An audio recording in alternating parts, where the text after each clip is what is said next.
दिल्ली की 70 विधानसभा सीटों पर चुनावों का ऐलान हो चुका है। दिल्ली में एक चरण में 5 फरवरी को मतदान होंगे, 8 फरवरी को नतीजे आएंगे। चुनाव आयोग ने साफ किया कि 85 वर्ष से अधिक आयु के तथा दिव्यांग मतदाताओं के लिए घर से मतदान की सुविधा रहेगी। मतदान में आसानी के लिए मतदान केंद्रों पर स्वयंसेवक, व्हीलचेयर तथा रैंप बनाए जाएंगे। साथ ही चुनाव आयोग ने राजनीतिक दलों को चुनाव प्रचार में भाषा का ख्याल रखने की नसीहत भी दी और कहा कि महिलाओं के खिलाफ गलत भाषा का बिल्कुल इस्तेमाल नहीं होना चाहिए। तो इस खबर पर दिल्ली से हमारे साथ सहयोगी अनुवेश रथ शामिल हो चुके हैं। अनुवेश, चुनाव की तारीखों का ऐलान हो गया है, कितनी बड़ी टक्कर, क्या चुनौतियां आम आदमी पार्टी है, कांग्रेस है और बीजेपी है?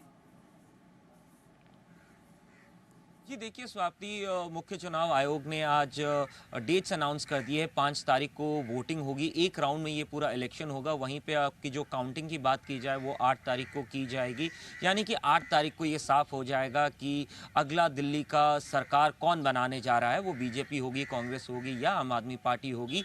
वहीं पर इसके साथ साथ मुख्य चुनाव आयोग ने जब इन डेट्स के बारे में बताया, उन्होंने ये भी बताया कि जिस तरीके से हाल ही में कुछ इंसिडेंट्स हुए हैं जहां पे महिलाओं के खिलाफ अलग अलग किसी और पार्टी के किसी व्यक्ति ने कुछ कहा, जिसके वजह से मुख्य चुनाव आयोग को ये सवाल भी पूछा गया था कि इन सब चीज़ों पे आप किस तरीके से रिएक्ट करेंगे। तो उन्होंने ये साफ कर दिया कि अगर बच्चों को और महिलाओं के बारे में कोई अभद्र व्यवहार या अभद्र भाषा का इस्तेमाल किया गया या उनको अगर इस्तेमाल किया गया तो वो कोई भी इसमें वीकनेस नहीं छोड़ेंगे, किसी तरीके की लापरवाही नहीं छोड़ेंगे। जो कदम उठाने चाहिए और जो जो चीज़ें ज़रूरत होंगी उन सब चीज़ों का इस्तेमाल किया जाएगा। इसी के साथ साथ एक बड़ा अहम मुद्दा था, क्योंकि 1 फरवरी को आपका बजट पेश होने जाना है, यूनिट बजट पेश होने जाना है। वहीं पे 5 तारीख को आपका इलेक्शन है। तो जो दूसरी पार्टियां हैं जो विपक्ष में हैं, जो नेशनल उसमें, वो ये कह सकती थी कि बीजेपी के इस यूनियन बजट में कोई दिल्ली स्पेसिफिक कोई भी अनाउंसमेंट ना किया जाए। तो उसके लिए मुख्य चुनाव आयोग ने ये भी बताया कि वो एक डीओ रिलीज़ करेंगे चीफ सेक्रेटरी को आज, जिसमें ये लिखा जाएगा कि कोई भी तरीके की दिल्ली स्पेसिफिक अनाउंसमेंट बजट में नहीं होनी चाहिए, ताकि जो वोटर इन्फ्लुएंस ना किया जा सके 5 तारीख को चुनाव के दौरान। इसी के साथ साथ मुख्य चुनाव आयोग ने पूरी प्रक्रिया बताई, जिस तरीके से वोटर एडिशन, वोटर डिलीशन का मुद्दा चल रहा था, पॉलिटिकली काफ़ी एक्टिव मुद्दा था, उसको उन्होंने पूरी तरीके से समझाया कि किस तरीके से ये पूरी कार्रवाई की जाती है। उन्होंने ये भी बताया कि ईवी मशीन को जिस तरीके से लोग बोल रहे हैं, ऑपोजिशन बोल रही है कि इसमें कोई ना कोई गड़बड़ी है जिसकी वजह से इस तरीके के नतीजे आ रहे हैं, तो उस पर भी उन्होंने काफ़ी खुल के ये बताया कि किस तरीके से ईवी मशीन को इस्तेमाल किया जाता है, वोटर किस तरीके से काउंट किया जाता है, वोटर टर्नआउट क्यों रात को 12 बजे तक अपडेट होते रहते हैं। तो इन पूरी प्रक्रिया को उन्होंने समझाने के बाद इसको पूरी तरीके से साफ कर दिया कि कोई भी इसमें मैल प्रैक्टिस नहीं की जा रही है। और उसी के साथ साथ दिल्ली में 5 तारीख को वोटिंग होगी और 8 तारीख को दिल्ली चुनाव के नतीजे आएंगे और उसी के बाद बताया जा सकेगा कि आम आदमी पार्टी सरकार बनाएगी, बीजेपी सरकार बनाएगी या कांग्रेस उस रेस में शामिल है। बिल्कुल अनुवेश, क्योंकि एंटी इनकम्बेंसी फैक्टर एक बहुत बड़ा इस बार मुद्दा हो सकता है, तो क्या सत्ता विरोधी लहर का फायदा बीजेपी को मिलता नजर आ रहा है या फिर फ्रीबीज के दम पर केजरीवाल एक बार फिर से बाजी मार ले जाएंगे?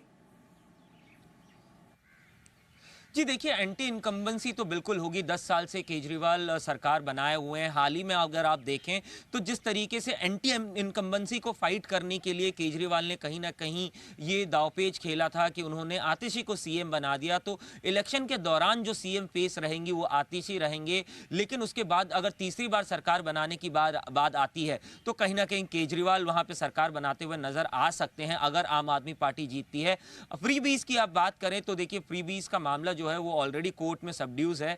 और इसी के साथ साथ अगर आप देखें जिस तरीके के अनाउंसमेंट केजरीवाल ने किए हैं कि जितने भी महिलाएं हैं उनको 2100 रुपए देना, 60 वर्ष से अधिक आयु के जो बुजुर्ग हैं हमारे, उनको अलग अलग जगहों पे जो धार्मिक स्थल होते हैं वहां पे लेके जाना, या फिर उनको हॉस्पिटल्स में फ्री इलाज देना, चाहे प्राइवेट हॉस्पिटल्स हो चाहे सरकारी अस्पताल हो। तो फ्रीबीज का कहीं ना कहीं यहाँ पे एक बड़ा मुद्दा दिखेगा आपको दिल्ली इलेक्शन के दौरान। और मैं ये भी बता दूं, जिस तरीके से फ्रीबीज अनाउंस किए जा रहे हैं स्पेसिफिकली आम आदमी पार्टी की तरफ से, और उसके साथ साथ जिस तरीके से डेटा कलेक्ट किया जा रहा है, कहीं ना कहीं ये फ्रीबीज का अनाउंसमेंट का जो इम्प्लीकेशन होगा वो तो आपको इलेक्शन के बाद ही, सरकार बनाने के बाद ही आपको नजर आएगा।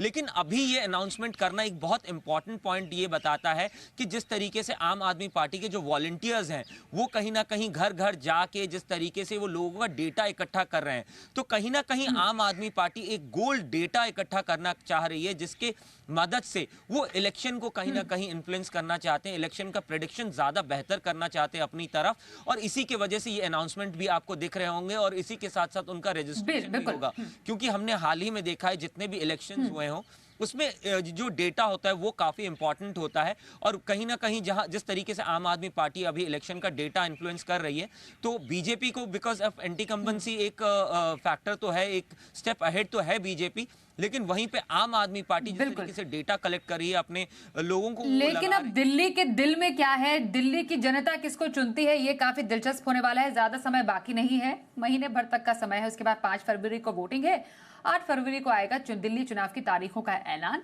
और धन्यवाद करेंगे आपका यहाँ पर अनुवेश, इस पूरी खबर पर और ज्यादा अपडेट देने के लिए।